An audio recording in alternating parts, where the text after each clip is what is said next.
El mismo golpe, en esta ocasión nos complace la visita. Bueno, la visita no, ustedes saben. Aprendo con Rafael, lo tenemos aquí para todos ustedes. Señor, ¿cómo está usted? Muy bien, buenas tardes. Con gusto de estar aquí. Sí. Antes de pasar al tema que yo tengo hoy, quiero en primer lugar darle las gracias al doctor Gustavo Linares de la Plaza de la Salud de Sedimat. Estuve por allá en unos estudios que tenía que hacerme. Y nada, me dijo que siempre me escucha aquí en el mismo golpe y tuvo un trato muy diferente con mi persona. Así que le agradezco a Gustavo Linares y le prometí también que hoy lo iba a hacer públicamente. Perfecto. Mira, JR, para hoy yo quise escoger un tema que la gente generalmente lo vio o lo veía en las películas. Pero es un tema del que poco se ha hablado. A ver. Y es los duelos. Los duelos. Sí. Los duelos del oeste. Exacto, exacto. Porque en esto de los duelos, yo he dicho que eso ha sido como lo primero que yo entiendo que para mí era racista y excluyente. ¿Cómo así? Claro, porque hay un refrán que la gente dice, viene de ahí de los duelos, que ofende el que puede, no el que quiere. Ajá. ¿Qué pasaba? Un duelo era una acción que se daba en cuanto una persona de la nobleza sentía que se hirió su honor, su orgullo. Por ejemplo, tú eras de la nobleza, alguien dijo por ahí, JR, usa un audífono de mala calidad, es un ejemplo. Entonces tú te sentiste ofendido por eso. Entonces tú agarrabas, le escribías una carta a esa persona, de quien retándolo a un duelo para salvar tu honor, porque públicamente él te ofendió tu honor. Pero ¿qué pasa? Cuando tú le enviabas esa carta, también tú tenías que incluir a una frase que a él le doliera para que aceptara el duelo. Entonces ahí tú le ponías, y le invito a batirnos en un duelo tal día, a tal hora, en tal lugar. En el duelo, solamente, por ejemplo, los nobles podían ir a un duelo con otra persona que fuera un noble, jamás con un plebeyo. Por eso que recato lo de la expresión de que ofende el que puede, no el que quiere. Porque, por ejemplo, si un plebeyo decía algo de un noble, eso a él no le daba mente. Porque eso no. Plebeyo. Exacto. Ahora, si lo decía otro noble o lo decía alguien de la alta alcurnia, eso sí le ofendía.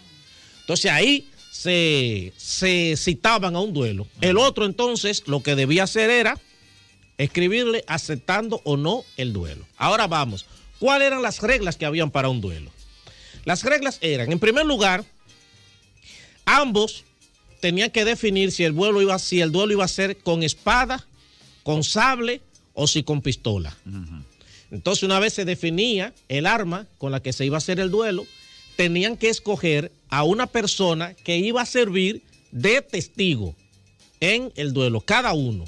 Porque esa persona era quien se iba a encargar, por ejemplo, si en dado caso uno de los dos moría, entonces esa persona que era de confianza era quien iba a llevarle el cadáver a la familia. Pero también estos dos testigos eran quienes iban a certificar si el duelo sirvió para dejar resarcido el honor. La otra cosa era que también el duelo tenía que hacerse en un lugar donde el sol no le diera en la cara. Para no llevar ventaja. Exacto, para no llevar ventaja. Por eso los duelos se hacían en la madrugada, al caer ya la noche, o si no, se hacían en un bosque donde no diera el sol. Pero también para que no hubiese interrupciones. Entonces tú ves que, por ejemplo, habían duelos en el que la gente se ponían así de espalda sí. Y caminaban una serie de pasos hasta llegar al lugar, pero eso era sobre todo si el duelo era con pistola. Entonces, si era con pistola, se ponían de acuerdo, ponían una línea aquí y otra aquí de donde partían. Y decía, hay que caminar, por ejemplo, 6 pasos. Entonces, cada uno contaba, pero no lo contaba en las dos personas del duelo, no lo contaban en la mente. Lo iba contando los testigos que había, porque cuando viene a ver, tú contaba más rápido y decía, espérate, y te viraba, y disparaba. La otra cosa es que la pistola no debían tener más de una bala. porque no sé si era un duelo, había que también tomar en cuenta a cuántos disparos si era con pistola. Oh.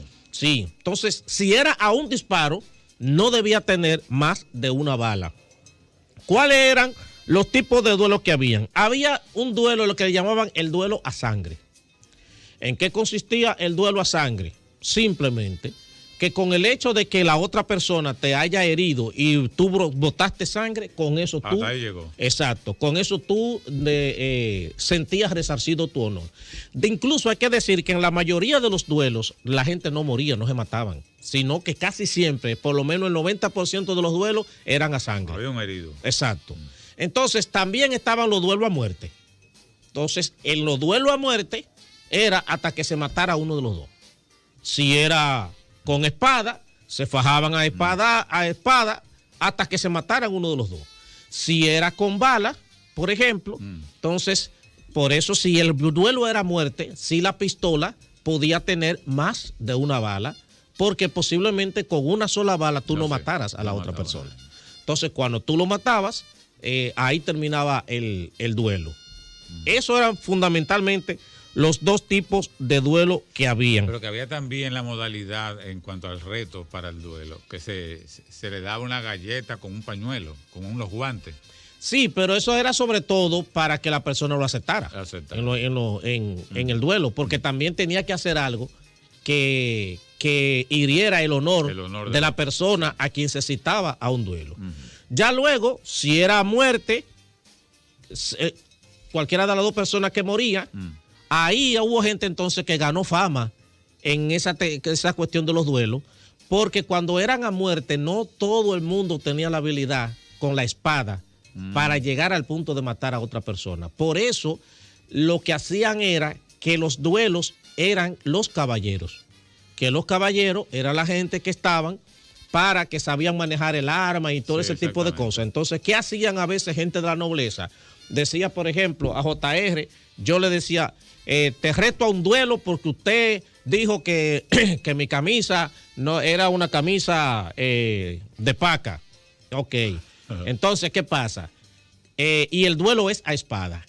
Si tú no sabías manejar espada, tú aceptabas el duelo, pero decías, voy a enviar a mi caballero. Oh. Sí, entonces, ¿qué yo hacía en ese caso? Espérate, yo voy también a enviar a mi caballero. Entonces, exacto. Entonces los duelos se daban entre los dos caballeros. Exacto. Esos dos iban allí a pelear por los otros dos. Por los otros dos. Entonces, dependiendo la modalidad del duelo, reitero, si era a sangre o si era a muerte. Y, por ejemplo, a veces incluso había duelos que si era a sangre y era con pistola, incluso disparaban a no matar a la persona. Bastaba quizás con darle en una pierna o en un rasguñón en un brazo. La cuestión era que le saliera sangre a la otra. Entonces ahí terminaba el duelo. Exactamente. Quien no aceptaba el duelo, entonces ya eso le hacía perder honor ante la sociedad. Un cobarde. Exacto. Tenía que aceptarlo obligado. Hasta ahí lo de los duelos. Bueno, decir también que de ahí es donde viene el que también se le llame duelo al proceso emocional por el que pasa una persona cuando muere o fallece alguien. ¿Cómo así? ¿Cómo se liga una cosa? Sí, porque por ejemplo, en los duelos, si eran a muerte, moría alguien, una de las dos personas. Sí. Entonces, evidentemente, eso a la persona le generaba una situación emocional de tristeza y quedaban compungidos ante ello. Entonces de ahí es donde viene que también que le llamen duelo. Y de hecho hubo una evolución en cuanto a esa situación porque en el oeste de los Estados Unidos entonces existió lo que se llamaba el duelo entre los tiradores. Pero qué bueno que dijiste lo de la evolución, porque entonces ¿cuándo desaparecen los duelos? Cuando empieza a tomar fuerza el tema de la justicia. Okay. Entonces, cuando ya se crean los tribunales, si ahora, en vez de yo retarte a un duelo, te pongo una demanda, te pongo una querella, y tú tienes que ir allí ante un juez a demostrar que lo que yo estoy diciendo no es verdad. Y si en dado caso, por ejemplo, si hoy en día, ¿qué sería un delito que serviría para un duelo? La difamación. La difamación. Entonces, si tú me difamaste, vamos allí, yo te pongo una denuncia, usted tiene que demostrar que con su abogado, Entonces, el abogado en este caso sería el caballero.